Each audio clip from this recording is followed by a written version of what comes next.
CLI Suguna madam, நம்ம இருக்கிற இடம் வந்துட்டு எவ்வளோ ஒரு அற்புதமான ட்ரைனிங் சென்டரில் இருக்கிறோம்.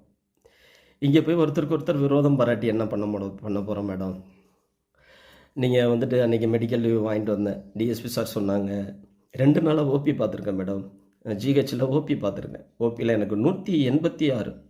உடனே போய் அட்மிட் ஆகுங்கன்னு சொன்னாங்க டாக்டர். இசிஜி எடுக்க சொன்னாங்க. இசிஜியில் ப்ராப்ளம் மேடம்.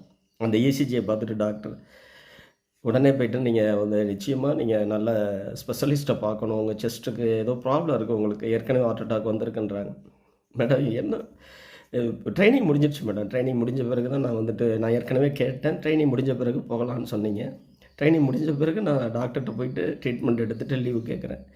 ஏன் மேடம் இப்படி பண்ணுறீங்க? என் மேலே எதுக்கு விரோதம் பாராட்டுறீங்க? எனக்கு இன்னும் 5 மாதம் தான் இருக்குது மேடம் சர்வீஸ் முடிய. 37 வருஷம் சர்வீஸ் முடிச்சிட்டேன் மேடம். ஏன் மேடம் நான் முன்னாடி வாங்கியிருக்கிற ஒரு பனிஷ்மெண்ட் இன்னும் விசாரணையில் இருக்குது. 7 வருஷமாக 120 நாளில் ஒரு திருப்பி விசாரித்து முடிக்கணும்னு ஜிஓ சொல்லுது. பாருங்கள் மேடம், அதில் நான் ஒழுங்காக ரிட்டையர்ட் ஆகணும் இல்லையான்னு எனக்கு தெரியல. அதற்காக நான் மனசு ரொம்ப கஷ்டப்பட்டு வேதனையில் இருக்கிறேன். வெந்த பொருளில் வேலை பார்த்துருக்கீங்க. உங்களுக்கு என்ன நான் துரோகம் செஞ்சேன்? உங்கள் மகளுக்கு அழைச்சிட்டு போய் சீட் வாங்கி கொடுத்தேனே ஜேம்ஸ் ஸ்கூலில், அதுக்காகவே அந்த நன்றியை நீங்கள் காட்டுறீங்க? நீங்கள் நல்லா இருக்கணும் மேடம். உங்களுக்காக டெய்லி உங்களுக்காக, உங்கள் கணவருக்காக, உங்கள் மகனுக்காக, உங்கள் மகளுக்காக நான் ஜெபிக்கிறேன் மேடம். தினமும் ஜெபிக்கிறேன். என்னை வேதனைப்படுத்தாதீங்க மேடம். தயவுசெய்து எனக்கு ரொம்ப நான் ஹார்ட் பிரச்சனையில் இருக்கேன்.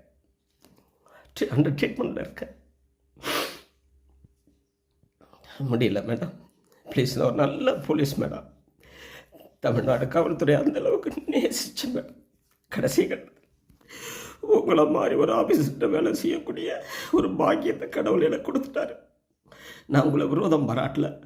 ஆனால் கூட வேலை செய்கிறவங்க, கீழே வேலை செய்கிறவங்கள அவங்களோட பிரச்சனை என்ன பேசுங்க மேடம்.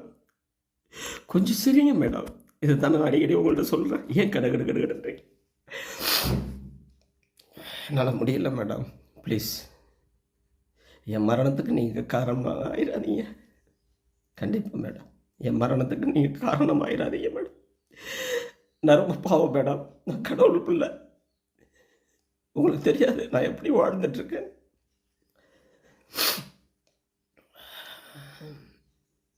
ஆஃப்டர் ரிட்டைர்மெண்ட்டு கூட மேடம் நான் பிறருக்கு உதவி செய்யணும்னு வாழ்ந்துட்டுருக்கிற ஒரு நல்ல ஜீவன் மேடம். தேவ பிள்ளை மேடம். நான் ஏன் என்ன வேதனை பார்க்குறீங்க? உங்களுக்கு அதனால் என்ன லாபம் மேடம்? எப்போ நீங்கள் சொல்லாத நான் கேட்காம இருந்திருக்கேன் மேடம். கொஞ்சம் நான் பேசுவேன் மேடம், ஜாலியாக பேசுவோம். உங்கள்கிட்ட அன்றைக்கி கூட நீங்கள் லீவ் கொடுக்கலன்னா மேடம், இது இன்ஸ்பெக்டராக இருக்குது, உங்களுக்கு தெரியலையா? இது medical leave madam. Doctor sanction பண்ணது. நான் ஹாஸ்பிட்டலில் போய்ட்டு லீவ் வாங்க போகிறதுக்கு முன்னாடி டிஎஸ்பி சார், உங்களுக்கு மேலதிகாரி, எனக்கு அனுமதி கொடுக்குறாரு. ஆனால் நீங்கள் நான் அனுமதி கொடுக்க மாட்டேன், அவர் கொடுத்தாலும் நான் கொடுக்க மாட்டேன்னு பேசுகிறீங்க. எப்படி மேடம்?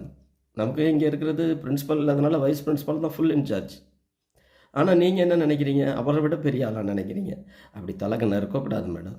நீ வேலை செய்கிற இடத்துல மற்றவங்களுக்கு அன்பு செய்யுங்க. நான் உங்களை வேலை வாங்க வேண்டாம்னு சொல்லலை. ஆனால் வாங்குகிற வேலையும் எப்படி இந்த காலகட்டங்களில் கொஞ்சம் அன்பை காட்டி வாங்குங்க மேடம். நீ அதிகாரம் பண்ணுறதுனாலையோ நாங்கள் உங்கள் அடிமை இல்லை மேடம். நான் காவல்துறையில் வேலை பார்க்குறேன். நான் சுகுணாவோட அடிமை கிடையாது. நான் சுகுணாவோட அடிமை ஜான் கென்னடி கிடையாது. நான் காவல்துறையில் ஒரு உதவி ஆய்வாளர். நான் உதவி ஆய்வாளர் ஆச்சு 20 வருடங்கள் நான் அடுத்த ப்ரொமோஷன் இல்லாமல் வேலை பார்த்துட்ருக்கிறேன். 20 வருடங்கள் எனக்கு அடுத்த ப்ரொமோஷன் கிடையாது. தயவுசெய்து மேடம், ப்ளீஸ், நான் எப்பயும் சொல்கிறேன், எங்கே போனாலும் நீங்களாம் ஒரு எஸ்பி ஆக போகிறீங்க. நீங்கள் உங்களுக்கு கீழே வேலை பார்க்குறவங்களோட பிரச்சனைகளை பேசி அவங்களுக்கு உரிய நேரத்தில், தேவையான நேரத்தில் லீவை கொடுத்து நீங்கள் பண்ணி பாருங்கள். நீங்கள் இல்லைன்னா என்ன அனுப்பாங்க போலீஸ் இந்த காலத்தில். ஆனால் கொஞ்சம் அவங்கள அன்பு செய்யுங்க மேடம். அவங்க குடும்பத்தை பாருங்கள். உண்மையான பிரச்சனை இருக்கிறவங்கள கண்ணோக்கி பாருங்கள். நான் என் மகளுக்கு மாப்பிள்ளை பார்க்கணும். ஏன்னா திருமண வயசு அவளுக்கு கிட்டத்தட்ட 29 வயசு தாண்டிட்டான் என்னுடைய மகன். எனக்கு 5 மாதம் சர்வீஸ் இருக்குது மேடம். நான் இப்போ ட்ரைனிங் இருந்தால் கூட வேலை அதிகமாக இருக்குன்னு சொல்லலாம். நீங்கள் ட்ரைனிங்கில் லீவில் போகக்கூடாதுன்னு சொன்னீங்க. நான் போகவே இல்லை. ட்ரைனிங் முடிஞ்சோன்னு தான் நான் உங்கள்கிட்ட லீவு கேட்குறேன். ஏன் மேடம் இப்படி என்ன பண்ணுறீங்க தேவையில்லாமல்? செய்திகளை உடனுக்குடனும் துல்லியமாகவும் தெரிந்து கொள்ள சப்ஸ்கிரைப் பண்ணுங்க.